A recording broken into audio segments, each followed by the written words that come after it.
c'est difficile à travers le temps de dire exactement les choses. Mais ce qui a été très important pour Jacques, c'est ce qu'il a découvert de ses possibilités de metteur en scène.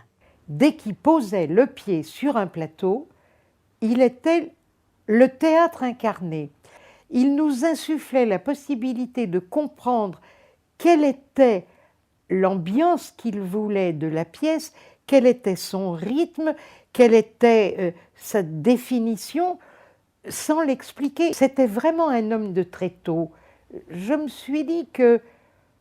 je me suis dit que Molière devait fonctionner comme ça. Alors, quelquefois, on était encore des jeunes comédiens, on lui disait « Mais attends, pourquoi il faudrait que je rentre en courant? T'occupe, fais-le !» C'était très rapide. Une fois, un spectateur avait demandé « Mais les comédiens, ils respirent quand ?»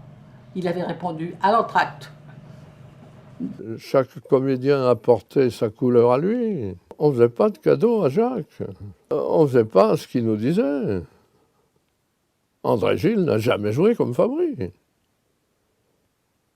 Il jouait en finesse, Fabry jouait en force. Paf, deux instruments différents. On était des instruments.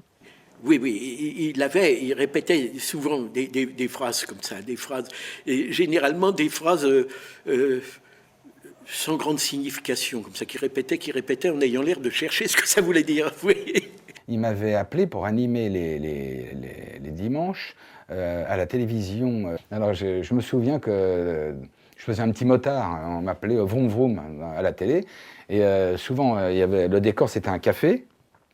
Fabry était derrière le café avec Claudine Collat, et avec Biro qui était client, et moi qui arrivais toujours en disant « Bon, ben, j'ai garé ma petite moto là-bas et tout ça, hein, tiens, il y a Vroom Vroom, allez, Vroom Vroom, allez, bois, tu payes pas. » Et dans tout Paris, pendant des mois, dès que je rentrais dans un bistrot, les gens me disaient « Mais allez, Vroom Vroom, il paye pas. » Et je ne payais jamais.